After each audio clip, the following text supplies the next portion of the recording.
We all grew up playing. When we were children, our mothers used to make airplanes out of forks to make us eat. Then we learnt the alphabet singing along, pretended to be superheroes that saved the world, played video games, cards, role-playing, and then, one day, we stopped playing. Or did we? The explosion of social networks and the tsunami of new interactive channels for communication that have risen in the past few years have radically changed the way in which people interact, engage, and relate to brands and with each other. You can't think about communications. You need to think about engagement, you need to think about experience. And I think that there are a lot of brands who are thinking about this, but not a lot of brands who are really doing work about this. People have always been social. Social is nothing new. More and more people are going to connect through games, and that's going to happen because games are everywhere that people want to play. It's more about the user than it is about you. People have an expectation now that play is a part of their day. I mean, that's certainly what we're trying to do, and so it needs to be available to you wherever you are. Some companies have seen the need to pull away from traditional selling messages toward more interactive experiences that relate with what they are already looking for in the personal lives. We're trying to influence people's behavior. That's our objective. So we're trying to get somebody to buy our product or come to our school or visit our country as a tourist. These are efforts to influence the outcome of people's behavior. And so in an effort to influence and change behavior, people are always looking for the best and newest techniques, the most efficacious ways of making that behavior change happen. So in this context, brands have flocked to new techniques for marketing and advertising, like being part of the social gaming revolution or needing a Facebook page. And in the middle of all of this, gamification has risen up as a set of techniques that combine the best of what marketers love, which is metrics and reach and consumer feedback and behavior, with the best of this social, local, and mobile revolution, which is putting consumers first and putting their experience first, making that fun, making that engaging, making that social, making it mobile, it embodied in this gamified techniques. And that's mostly the reason why they've been so successful. They actually work. This time on Market, find out how game mechanics and game thinking can help drive innovation, loyalty, and even sales. Hit play. Everything's a game now.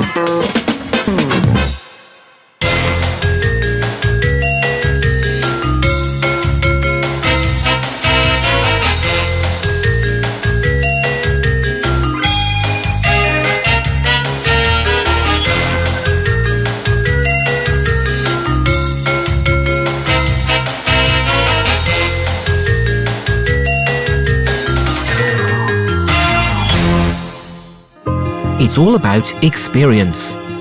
In the past few years, companies of all types and sizes have started using games as a way to change the way they interact with consumers, promote motivation, innovation, and productivity through entertaining interactions. This is what people have been calling gamification. Gamification is the process of using game thinking and game mechanics to engage audiences and solve problems. And what that means in simpler terms is it's about taking the best ideas from games and applying them in places where we normally wouldn't think of using games. It's a different way of thinking about the brand value. We use brands to express our beliefs. We express ourselves through different access points and utility points and communication points through the brand. Now, this doesn't sound like a very new idea. As a matter of fact, some industries, like airlines and credit cards, have been playing around with points and game results for decades. But the continuous growth in video game playing time in the past few years has awakened an interest for brands and marketers in all categories.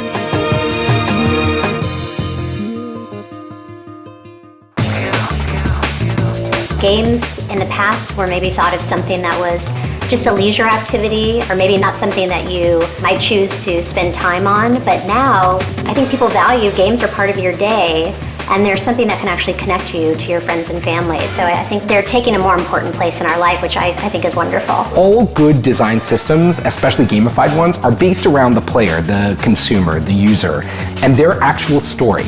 And one of the things that we strive to do when we do something with gamification is we strive to find that kind of deeper story or the deeper meaning. We've moved from storytelling more towards systems that enable storytelling. So brands aren't telling us the story for us to believe in. We are telling the story that we believe in through the brand. Gamification is a proven tool for driving higher levels of engagement, but it can only be effective when applied with an understanding of who your customers are and what they are interested in. Kind of classic thing that people think gamification is, and I have this conversation probably every single week with someone, oh, Angry Birds is a really popular game. Let's make Angry Birds for car repair, because my car repair company needs to talk to young people, so we're going to make a game out of car repair. And I usually tell people that, that's a really good example of what you don't want to do with gamification. If you're a car repair shop, you're not a video game company. That's not your expertise. You're never going to be able to compete as a game maker. What you want to do is take the best ideas from games and apply them to your particular situation.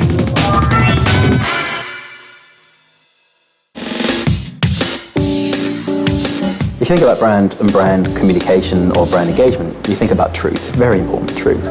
And from that truth, you need to create legibility. And truth and legibility is how do we communicate? You also think about relevance. How do you make it relevant? Which means that it's temporal, it needs to exist through time. And if you need to make it relevant, how do you make it interesting? Part of the player's story and understanding their journey is knowing that car repair isn't just fixing cars. A car is an important emotional piece of somebody's life. It's the vehicle that takes their children to school. It's the hope for another generation. It's the thing that takes them to work where they aspire to be somebody that they're not. It's a moment of silence in their life when they're not around their kids or their spouse and they get to play that music that reminds them of childhood. A car isn't just a thing that needs to be fixed. It's part of a journey. And so when we design for gamification, we try to find that journey, that experience of the user, and give them new tools and techniques to play with it and stretch it and make it real for them over and over and over again. Some brands have really understood how game strategies and design can be helpful to engage with consumers in new ways. Gamified experiences should be like a gift to consumers. They need to be surprising and help them learn and achieve something. Almost any experience can be gamified. What about something serious like cancer? Cancer is serious and cancer isn't fun and we shouldn't make a game out of cancer, right? But actually, it turns out that when we understand gamification as the use of game ideas in a broader sense, we suddenly start to realize that we can affect people's health outcomes. We can deal with a tough topic like cancer using gamification. I'm not saying I would make a game out of cancer per se, but I do know that we can develop a system with rewards and incentives that makes doctors do their job better. And I know that we can build a system that engages patients in their care and helps them be better at being patients of the system. So I know we can improve health outcomes by using gamification, and we see the examples of that every day.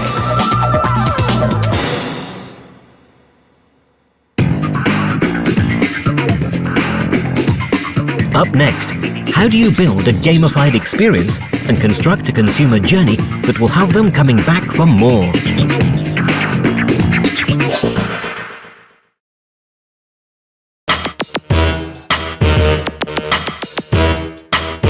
Engagement is the new metric for marketing success. Zynga has taught us that games can be magical and has also made available some of the most important lessons on how to create successful social games that people want to spend time with. Their secret? Paying attention. At Zynga, we're very interested in how players experience the game. We're focused very strongly on making the games better for players. So we use data about, when they're playing, what level they get to, when do they have a problem in the game, what can we do to help people connect with their friends, to make the game a better experience for them and really keep them coming back. We really pay attention to what the players want, I think, first and foremost. I think games have really, in some ways, changed a lot, in some ways stayed the same. Everyone playing a game, you want that experience of either surprise or delight, fun, competition, or light challenge with your friends. I think none of that has changed. Games now, social games in particular, just offer a completely new way to play and a new way to connect with people who don't have to be sitting at that table with you. Gamification allows brands and products to change their traditional roles as sellers to become part of the consumer experience. According to a Gartner research report, it is estimated that by 2015, more than 50% of organizations will use gamification for some or all of their internal processes and external communications. What makes gamification exciting is that it's not just about engaging consumers in a marketing sense, it's also about challenging yourself and challenging your employees to do better.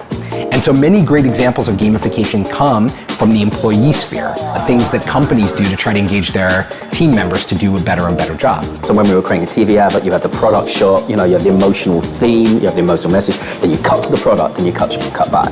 The interesting thing, thinking about it like an interface, is the product is at the moment of the message. It's part of it. So Nike Plus, you buy a shoe that's digitally enabled, you have an iPhone or an iPod that connects to it, or you wear now a fuel band.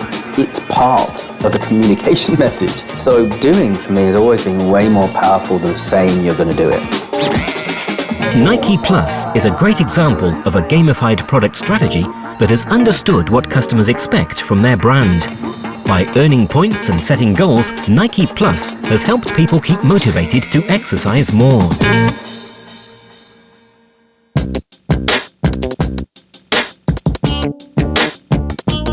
Nike Plus is a set of technologies and products that you wear that track your motion and give you the option to play a game where you compete against yourself to improve your athletic performance. It's not really about competing with other people as much as it is your own personal goals. The message has shifted from a passive message, which is inspiring you to do something, emotional kind of empowerment, to kind of go, right, I need to go out and run. It becomes the interface by which you understand what you're doing, not an emotional motivation for you to do something. And the interesting thing is, if you think about it like that, the emotional motivation that we used to work with advertising, it was always, at best, next to the product. Gamifying does not, however, mean instant success. It's not a miracle pill, nor formula for engagement. If not done well, using game mechanics will probably do no good.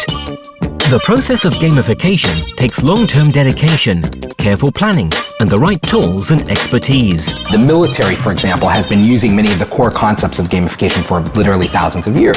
But it's in the last couple of years that we have this new set of tools and techniques and vision for how gamification can work. One good example of gamification not done well, you could say, is at the Huffington Post, which is a blog system that relies on user-generated blog content. And the Huffington Post badges are an incidental thought process. They seem very haphazard, they're not really thoughtful. I actually write at the Huffington Post, and I don't really understand how the badge system works, so that's a good example of how pointless it is. But one of the interesting things about it is that even those banal, surfacey attempts to gamify, like at the Huffington Post, raise user engagement by 20%. And it goes to show that most people's lives are pretty freaking boring. They're not full of lots of exciting little moments of engagement. They're routine, quotidian, mechanistic. Companies and organizers and governments that can find those little moments and create opportunities for surprise and delight can radically change behavior even when the design isn't that exciting. So, what are the key components to building a great gamified experience? Measurable objectives that help you in the learning process, positive feedback, and continuous innovation. Really successful games like World of Warcraft or long-term interactions like a loyalty program, they never stop innovating. They don't stop adding things to those experiences, because as soon as you do, people lose interest in them and they stop being interesting. So you have to be able to continuously add and innovate and be incremental and make things more engaging over the long term if you want that long-term experience.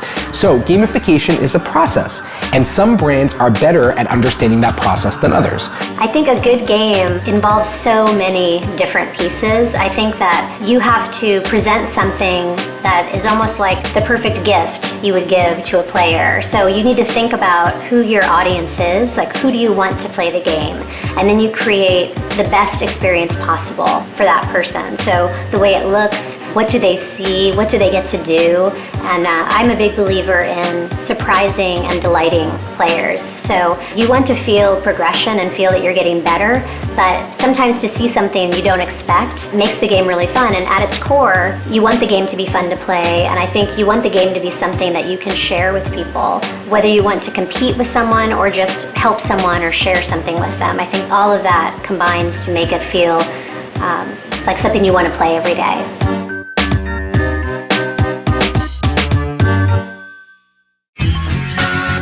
Having small steps along the journey can help build an experience that keeps users coming back for more. Great gamified systems build an arc for a player to journey on that allows them to master that world around them. You break that complex system into small, achievable steps. You put one step after the other, and eventually a user ends up at a place where they've mastered that thing. And once they're able to do that, they feel like the system gave them a great benefit. Achievements are one of the most popular game mechanics. They can be easy, difficult, surprising, funny, accomplished alone or as a group. Achievements are a way to give players a way to brag about what they've done indirectly, as well as add challenge and character to a game. They can be applied to almost anything to show progression and add challenge and depth. No matter how young or old you are, rich or poor, man or woman, you could always use a little more positive reinforcement in your life. You could always use an extra little job well done, or thank you so much, or that was great, and you're awesome, and you're a good person. A good example of a gamified system that really deals with progression and mastery well is Weight Watchers. You took the first step by coming in. Now, we are going to give you really discrete steps that you can follow.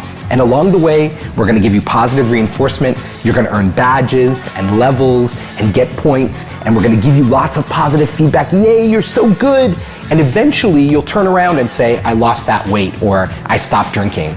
And then you'll realize that, you were able to achieve that thing, and it's because of the game.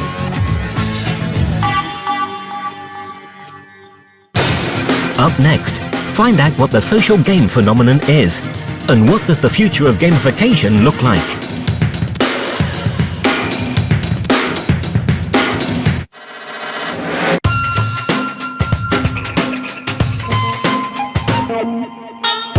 Humans began playing games in ancient Egypt. Games have been, and still are, an integral part of all societies. They are an expression of some basic part of our nature that reflects ideas and behaviors of people at a given period of time. But if we've always played games and been social, the question comes to mind, why have marketers taken so long to realize that they need to push play? Most marketers shouldn't be faulted for not really understanding the power of the social revolution or social gaming or gamification, because ultimately in most organizations, marketers are focused on the bottom line. And so many companies have gotten caught in a downward spiral where they had a thriving business before, the consumer has changed, it's global economic crisis on one hand, and it's also a changing pattern of consumption on the other, and the consumer has changed, and these brands are locked in a desperate race to the bottom. Discount, discount, discount, discount, discount, until they get to that, to that bottom tier. In the past few years, with the social revolution and the rise of the social network empire, games have also become socialized, and new types of games have started to dominate the scene. With little to no learning time, shareability and mobility as their premises, social games thrive as a great way of engaging with customers. Casual games, that idea has been around for a while now, meaning games that you don't need a lot of time or instruction to play. Games that you can play for 5 minutes or you can play for an hour, that you don't need to read a manual to know how to play. You don't need to have special equipment to play. So I think casual games have been around and have been becoming more popular over the years. I think social games kind of takes casual to a whole new level because they're very accessible. They're something you can play with anyone. And I think that makes them just all that more appealing.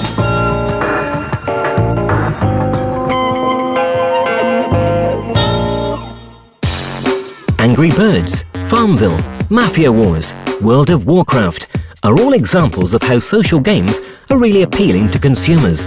But what is the marketing appeal to them? Social games are these very powerful things that literally hundreds of millions of people play on a regular basis. And to a great extent, folks were sort of caught off guard by games like Farmville from Zynga, which is still the most popular game of all time. It highlights one of the most important lessons for designing for engagement, which is it's not the theme of something that makes it fun, it's the mechanics of something that make it fun. There are already over 75 million more people playing Farmville than there were real farmers. And social gamers are predicted to buy 6 billion virtual goods by 2013. Farmville is incredible because it allows you to express yourself through the game. I think the game allows you to express your own personality and share it with other people. And there's that fundamental need to connect, I think, as human beings. And these games, Farmville in particular, really allow you to do that. Social games can generate a lot of money from user payment by offering the illusion of free entertainment, but giving them options to pay to access levels more rapidly. In February 2012, Zynga reported a $311 million revenue on 153 million unique users, with an average revenue per user around $2. You need to stay constantly related to your audience, understand what your audience's needs and how they're going to change, and understand how your truth connects to those things. The only people I know how to do this are people who understand user experience design or experience design, which are mostly digitally minded companies. Zynga's always thinking about new games, new ideas, and improving games for players. And what we also do is the games that we already have released, we really look at those and try to use what we've learned from those games to make new games better. Gamified systems are a great way of connecting in a way that's very different from other kinds of online content. There's 3 disciplines behind gamification: game design, loyalty program design, and behavioral economics. The core mechanics that people often want to see or expect to see in gamification are things like points and levels, leaderboards, challenges, rewards, incentives. Some of the best examples of gamified apps that relate immediately to most folks are things like Foursquare, which is a great location-based service that really makes a game out of checking in real life. You earn points and badges and can become the mayor if you're the person best at checking in at a particular location. Because most gamified systems are structured around peer-to-peer interaction and building value out of that peer-to-peer interaction, they're a more authentic way of communicating with customers than classic social media campaigns. If you start to think about like relevance, creating relevance with brands, it really opens up the world in front of you. You start to go, wow, how do we connect you to now, and how do we keep you moving, how do we grow? It needs to be temporal and responsive. It needs to change over time, some of it. It also needs to be repetitive, but it also needs to be relevant. Your products and services are also down at the interface. You need to develop your products and services and be innovation. We'll pay a particular attention to something that we haven't seen before. No doubt, gamification can be expected to continue to grow. And surely, the next wave of gamified systems will bring many of the elements of popular games we've seen work in the past. Great storytelling, challenging decision-making, and a sense of identification with the characters. How do we think about brands as they exist in the world today? And how do we help manage brands forward so that they can cope with the stresses and strains of like an iterative environment? As long as we as humans seek authentic positive reinforcement, gamification has an incredibly bright future. From 2015, M2 Research forecasts that in the US alone we'll spend about $2.5 billion directly on gamification products and services and technologies. Most of that money will be going to marketers, building gamification into their platforms. And so that growth number is forecast to continue to increase substantially worldwide. And we're very, very excited about how these techniques in this industry will grow. That's it for this episode of Market, but don't forget to join us on our next marketing adventure.